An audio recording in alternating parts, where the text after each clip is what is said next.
ఇరాన్లో జెన్జీ అల్లర్లు కొనసాగుతూనే ఉన్నాయి. ఇప్పటికీ వారం రోజులు అవుతోంది. రోజు రోజుకి అక్కడ ఆందోళనలు పెరుగుతూనే ఉన్నాయి. ఆందోళనలతో టెహ్రాన్ వీధులు దద్దరిల్లిపోతున్నాయి. ఆర్థిక మాంద్యం, ధరల పెరుగుదలపై ఆందోళనలు పెరుగుతున్నాయి. ఖమేనీ దిగిపోవాలంటూ నిరసనకారులు డిమాండ్ చేస్తున్నారు. నిరసనల కారణంగా ఇప్పటి వరకు 10 మంది పౌరులు ప్రాణాలు కోల్పోయినట్లుగా తెలుస్తోంది. ఆందోళనలపై Iran supreme Ali Khamenei serious అవుతున్నారు. అల్లర్లు సృష్టించే వారిని అదుపులోకి తీసుకోవాలని, వారందరినీ అదుపులో పెట్టాలని భద్రతా దళాలకు ఆదేశాలను జారీ చేశారు. మరోవైపు ఖమేనీకి ట్రంప్ వార్నింగ్ ఇస్తున్నారు. ఆందోళన చేపట్టే వారిని ఒకవేళ ఏదైనా చేస్తే పరిణామాలు చాలా తీవ్రంగా ఉంటాయంటూ ట్రంప్ ఇరాన్కి హెచ్చరికలు జారీ చేస్తున్నారు. అంటే ఆందోళన చేస్తున్న వాళ్ళ మీద ఏదైనా చేస్తే, అక్కడి ప్రభుత్వం అణిచివేయాలని చూసినా, వాళ్ళ ప్రాణాలకు ఏదైనా ముప్పు వాటిల్లినా సరే మేము వీఆర్ లోడెడ్ అంటూ ట్రంప్ ఇప్పటికే ఒక పోస్ట్ కూడా చేశారు. ఇరాన్కి ఒక హెచ్చరిక జారీ చేశారు. We're loaded ready to deploy అంటూ ఒక హెచ్చరిక చేశారు. అంటే మేము సిద్ధంగా ఉన్నాం అక్కడ ల్యాండ్ అవ్వడానికి, మీ సంగతి తేలుస్తామంటూ హెచ్చరిస్తున్నారు. దేనికి? ఇరాన్లో అక్కడ అంతర్గతంగా అల్లర్లు జరుగుతుంటే అమెరికాకి ఏం పని? అక్కడి ఆందోళనకారులు విధ్వంసం సృష్టిస్తుంటే, వాళ్ళని అడ్డుకునే ప్రయత్నం ప్రభుత్వం చేస్తుంటే అమెరికాకి మధ్యలో ఏం పని? ట్రంప్ ఎందుకు అక్కడికి బలగాలను పంపించాలి? అక్కడి ప్రభుత్వం మీద మేము యుద్ధం చేస్తాం అవసరమైతే అని ఎందుకు చెప్పాలి? అసలు ఇరాన్ అంతర్గత విషయం. ఈ విషయాన్ని ఇరాన్ సుప్రీం లీడర్ ఖమేనీ కూడా చెప్తున్నాడు, ఆందోళన వ్యక్తం చేస్తున్నాడు ఈ విషయంలో. ఇక్కడ జరుగుతున్న అల్లర్లు కానీ, ఇరాన్లో జరుగుతున్నటువంటి పరిణామాలు కానీ కేవలం మా దేశానికి సంబంధించినవి. మీరెందుకు ఇన్వాల్వ్ అవుతారు? మీకేం పని అని చెప్పి వారు క్వశ్చన్ చేస్తున్నారు. ఎందుకు ఇన్వాల్వ్ అవుతున్నారు అంటే అవకాశం వచ్చింది, శత్రువు బలహీనంగా ఉన్నప్పుడే దెబ్బ కొట్టాలి అని ఒక యుద్ధ నీతిని ఇప్పుడు అమలు చేస్తున్నారు. అంతకుమించి ఇంకేముంటుంది? సో ఈ విషయంలో అమెరికా అవకాశం కోసం ఎదురు చూస్తోంది. ఇప్పుడు అమెరికాకు అవకాశం దొరికింది. ఇద్దరు చాలా సంతోషంగా ఫీల్ అవుతున్నారు. ఇప్పుడు ఒకటి ఇజ్రాయిల్, మరొకటి అమెరికా. ఈ ఇద్దరు చాలా సంతోషంగా ఫీల్ అవుతున్నారు ఇరాన్లో జరుగుతున్నటువంటి పరిణామాలు చూస్తుంటే. ఇక మరోవైపు ఇరాన్లో ఏం జరుగుతోంది, ఎందుకు అసలు ఈ గందరగోళం అంతా మొదలైంది అంటే అక్కడ రెసిషన్ పెరిగిపోయింది, ఆర్థిక మాంద్యం పెరిగిపోయింది, ధరలు పెరిగిపోతున్నాయి, నిరుద్యోగ సమస్య పెరుగుతోంది. వీటన్నిటి వల్ల అక్కడి యూత్ ఎలాగైతే నేపాల్లో జరిగిందో అలాగే ఇప్పుడు జెన్జీ పోరాటం మొదలైంది. ఇక్కడ జెన్జీ రోడ్ల మీదకి వచ్చింది. కొన్ని వేల మంది, లక్షల మంది ప్రజలు రోడ్ల మీదకి వచ్చారు. ఈ నేపథ్యంలో అక్కడి ఆందోళనలు ఉధృతం అవుతున్నాయి. వారిని కంట్రోల్ చేయడం ప్రభుత్వాలకు కూడా చాలా కష్టం అవుతుంది.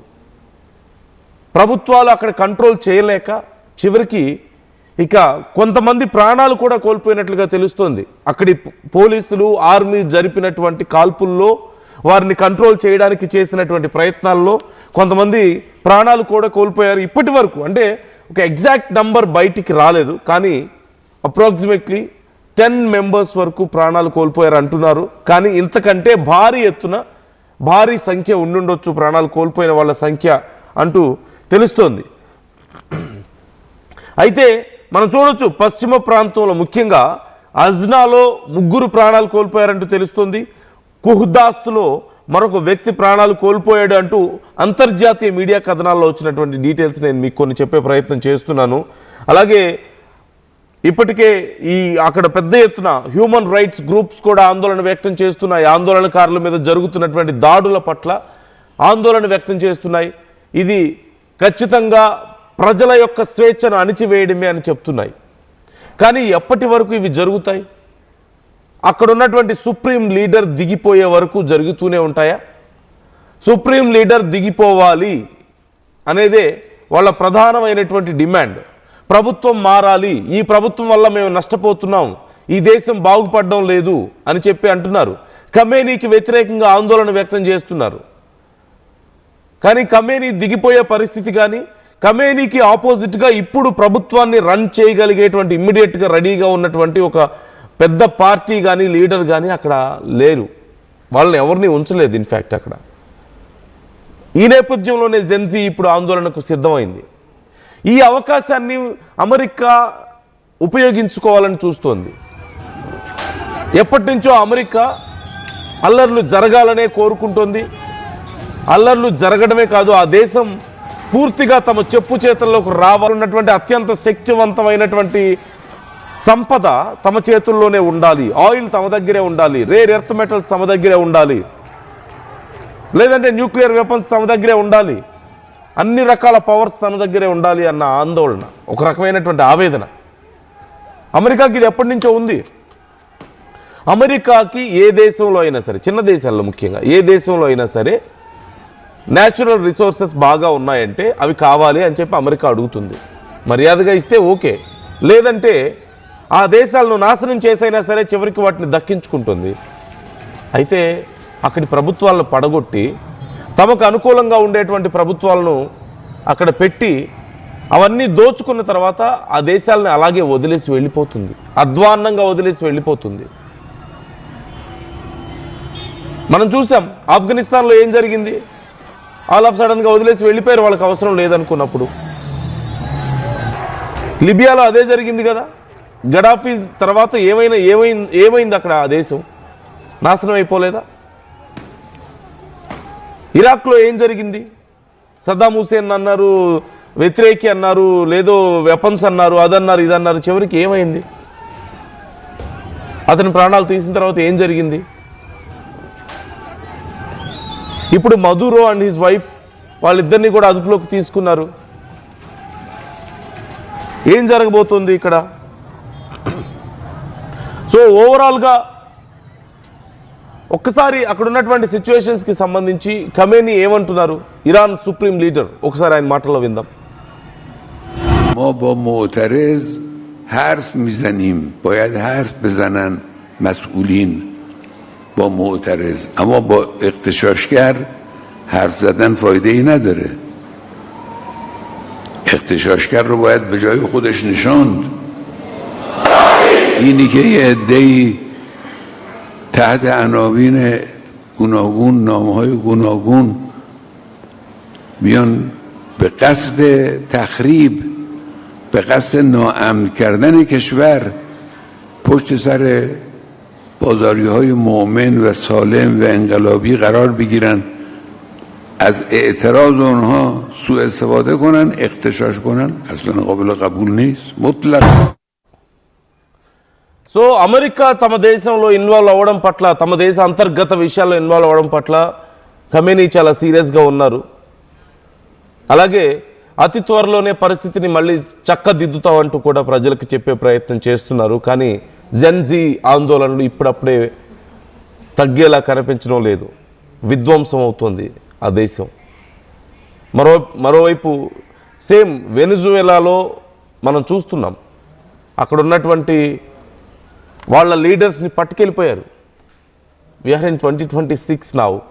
ఇప్పుడు కూడా ఇలాంటి పరిస్థితులు జరుగుతున్నాయి. ఇలాంటి అంటే ఒక దేశం యొక్క లీడర్స్నే, ఆ దేశాన్ని పరిపాలించే లీడర్స్నే పట్టుకెళ్ళిపోతున్నారు, ఈజీగా కిడ్నాప్ చేస్తున్నారు. Official, it's very official kidnap. No one can talk about this now. వెనిజువేలాలో జరిగింది అదే కదా. మదురోని ఆయన భార్యని పట్టుకెళ్ళిపోతే ఎవరు మాట్లాడలేకపోతున్నారు, ప్రపంచం మూగబోయింది. ఇప్పుడు ఇరాన్లో మేము డిప్లాయ్ అవుతాం అంటున్నారు, ఇరాన్ వీఆర్ లోడెడ్ అని చెప్పి ఇరాన్ని బెదిరిస్తున్నారు. No one can talk about this. గతంలోనూ మాట్లాడలేదు, అలాగే ఇప్పుడు మాట్లాడలేకపోతున్నారు. సో ఇరాన్ పరిస్థితులు రోజు రోజుకి దిగజారుతున్నాయి. ఇప్పటికి 1 వీక్ అయింది ఇక్కడ ఆందోళన మొదలయ్యి. 1 వీక్లో ఇప్పటికి 10 మందికి పైగా ప్రాణాలు కోల్పోయారు. This is official count. ఇక అన్అఫీషియల్కి ఇంతకంటే ఎక్కువే ఉండొచ్చు అంటున్నారు. మరోవైపు పబ్లిక్ ప్రాపర్టీస్ దారుణంగా డ్యామేజ్ అవుతున్నాయి. ఇలాంటి పరిస్థితుల్లో ఖమేనీ దిగిపోవాలని చెప్పేసి చేస్తున్నటువంటి మొట్టమొదటి డిమాండ్.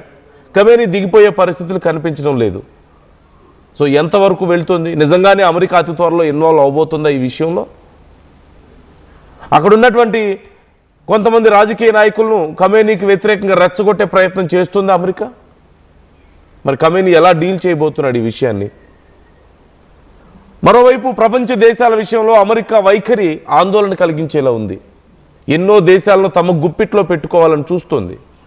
రష్యా ఉక్రెయిన్ వార్ని అడ్డం పెట్టుకొని ఉక్రెయిన్లో ఉన్నటువంటి సంపదను దోచుకోవడానికి ఆ దేశంతో ఓ పక్క అగ్రిమెంట్ కుదుర్చుకుంది. ఇరాన్లో ఉన్నటువంటి సంపద తమకే కావాలంటుంది. వెనిజులాలో ఉన్నటువంటి సంపద తమకే కావాలంటుంది. పాకిస్తాన్లో చివరికి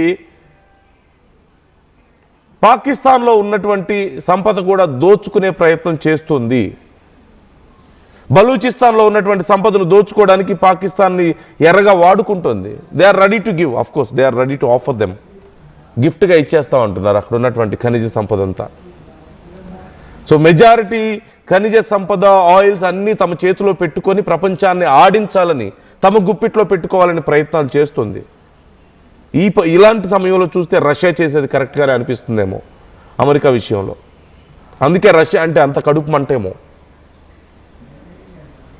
so try to comment your opinions.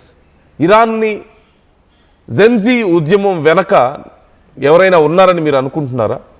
అక్కడి ప్రజలు ఉద్యమం లేదంటే రాజకీయ వ్యతిరేకతకి కారణం ఏంటి? అమెరికా ప్రోత్సాహం ఏదైనా ఉందా? అసలు అమెరికా ఎందుకు ఇన్వాల్వ్ అవ్వాలనుకుంటుంది? ఖమేనీ మేము ఊరుకోమని చెప్తున్నాడు. నిజంగా అమెరికాతో యుద్ధం చేయగలుగుతాడా? అంతర్జాతీయ సమాజంలో ఎవరైనా ఇరాన్కి మద్దతుగా నిలబడగలిగే పరిస్థితి ఉందా? దేశ అధ్యక్షుల్ని కిడ్నాప్ చేస్తేనే దిక్కులేదు కదా. Try to comment your opinions. beyond